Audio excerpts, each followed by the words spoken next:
to Tony Time, a talk show for real talk with real people. And I'm the host, Toni Morris. I just got back from my polling site. I've been there all day from 11 to 7 because it's time for everybody to get out to vote. Your vote is very important. And want to know how important it is? Today we have with us Ben Clark, a newly elected senator for the 21st District. He ran in the primary, he had a runoff, and now he's been elected.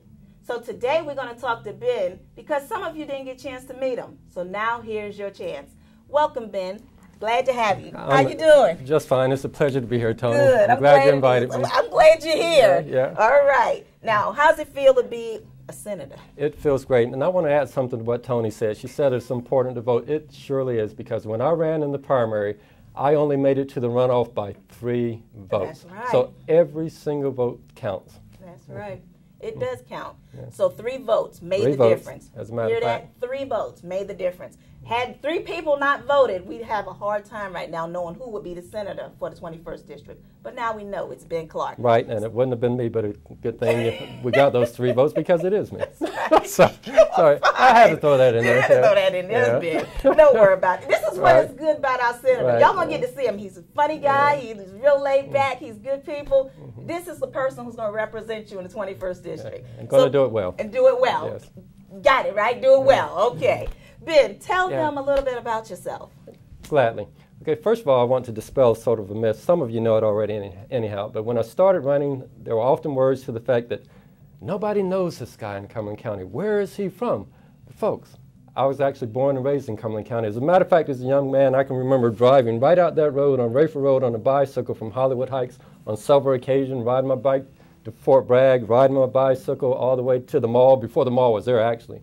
So I've been around a while. As a matter of fact, the earliest memories of my life come from when I lived in Spring Lake. As a little kid, I guess I was about 4 or 5 years ago, and I actually went to school in Spring Lake in my first grade year before we moved to Fayetteville. Okay. And then I went to Lewis Chapel Elementary School at the time.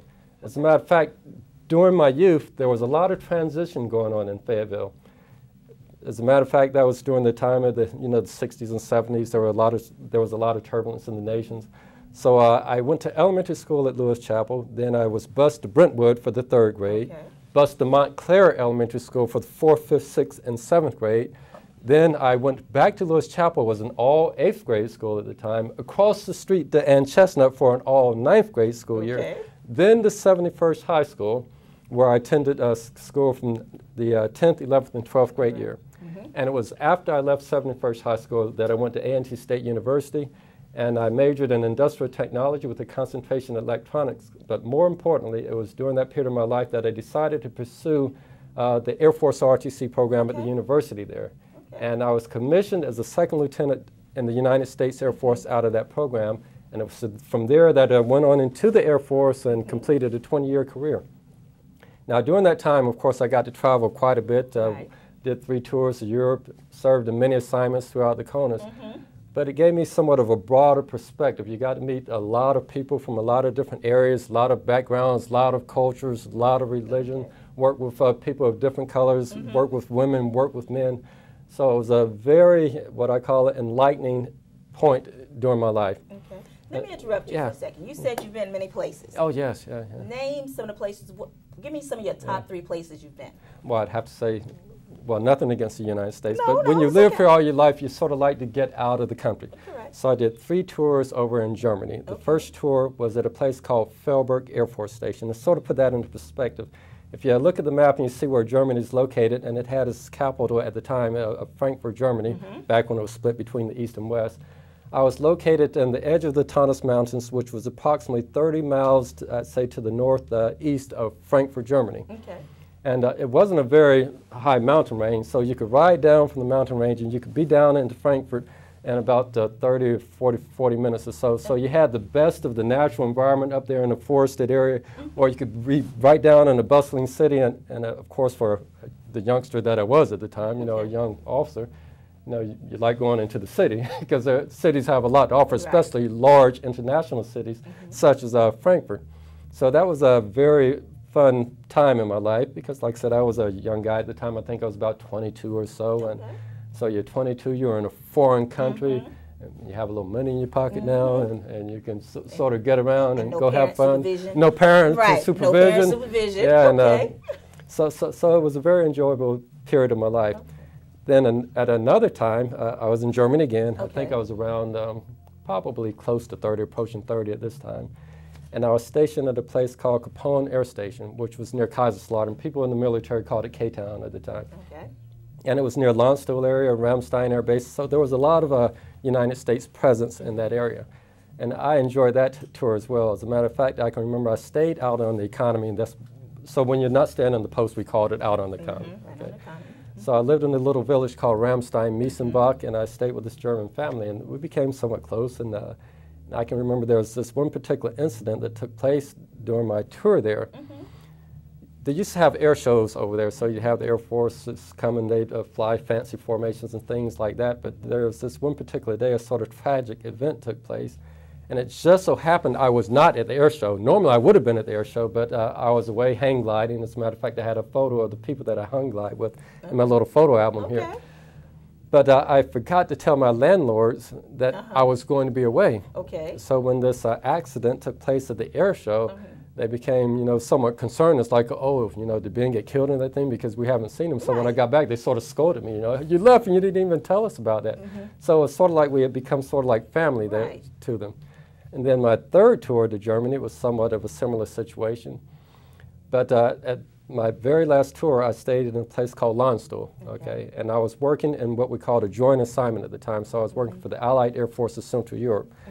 And by that time, I was a major. Okay. And that experience was very rewarding professionally, because then I was there representing my country as a member of a NATO-type organization. So I worked for a German lieutenant colonel. I had a Dutch captain working for me, working as a peer with a British major. So you were working with members from other countries as though they were just part of your own organization. So Tony, having the opportunity to represent my nation amongst all of those officers from many other nations, that was an enlightening and uplifting experience. Okay, great. We're going to take a break now. And when we come back, we're going to continue talking with Ben so you can get to learn more about him. Thank you. Stay tuned. Don't go nowhere. We'll be right back.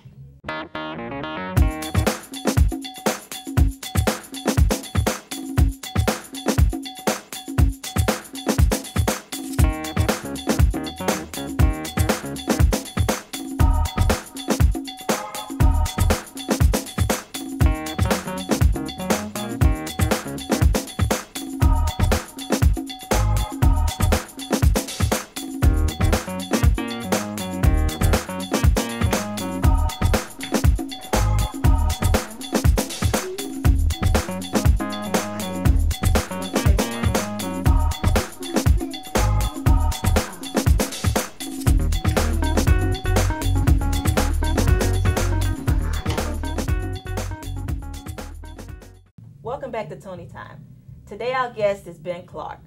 Let's go on and talk to Ben about more of what he has done in his life and why he's going to be the best senator you've ever seen. So Ben, we've talked about your overseas life. Let's talk a little bit about what you've done after you returned from overseas, and let's look at why you decided to become a senator. Good point, Dad. I'd really like to talk to the audience about that one. Okay.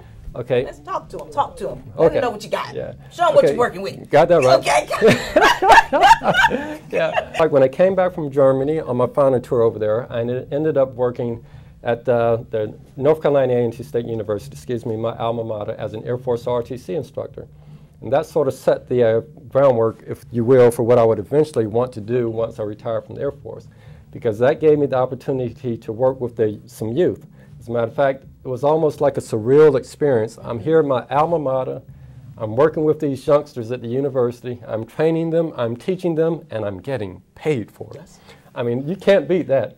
But anyhow, it sort of put a sense of accomplishment within me, because it said, hey, I like this environment, I like teaching. Right. So that somewhat let me know, it said, maybe when I retire eventually down the road, that I'll go into teaching. Right.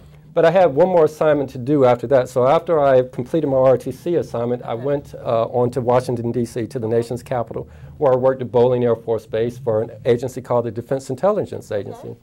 So to make the long story short, I sort of did IT type thing. I was an IT manager. Okay. So when I retired, or actually the year before I retired, I said, okay, I'm going to go out there and get my teaching credentials. Okay. So I enrolled in a teacher's licensure program at George Washington University to teach secondary science education. Okay.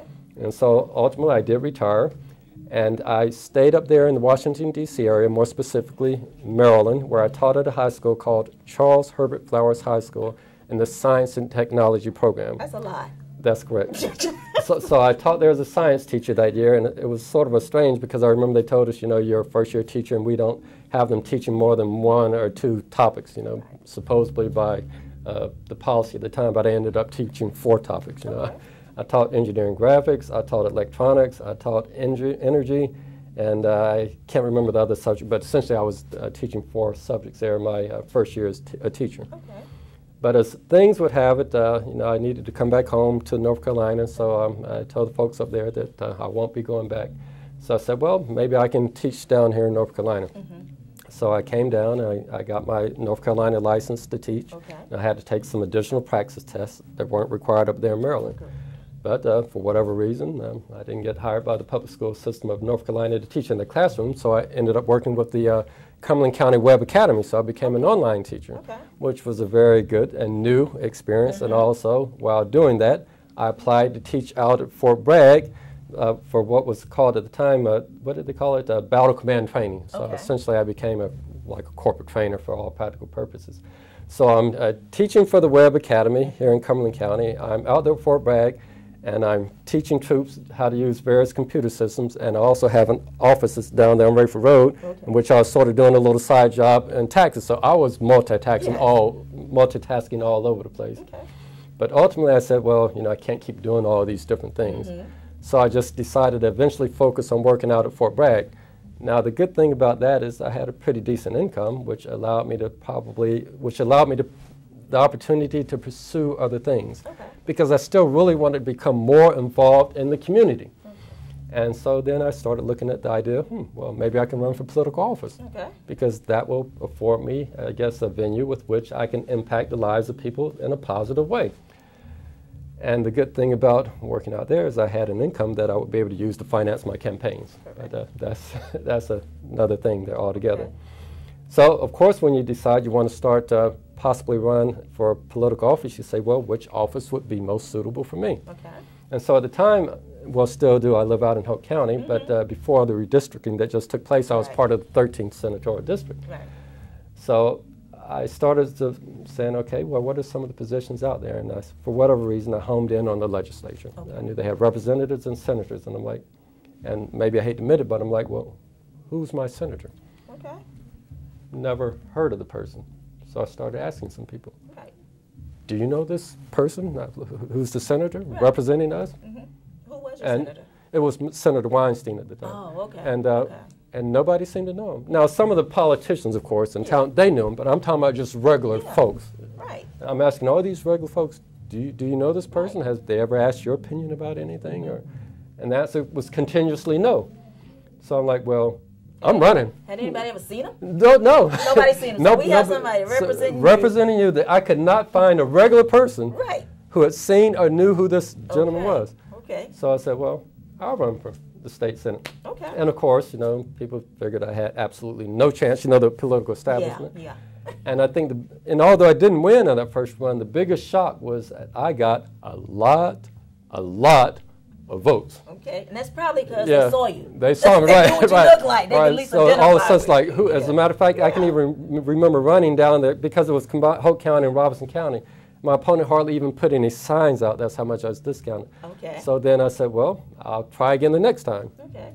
Now, the next time, they were waiting for me. Okay. It's like, we're not going to take a chance on this guy this time. So they had signs all over the place. Okay. I mean, and they spent a lot of money, and so it was a whole different type of race.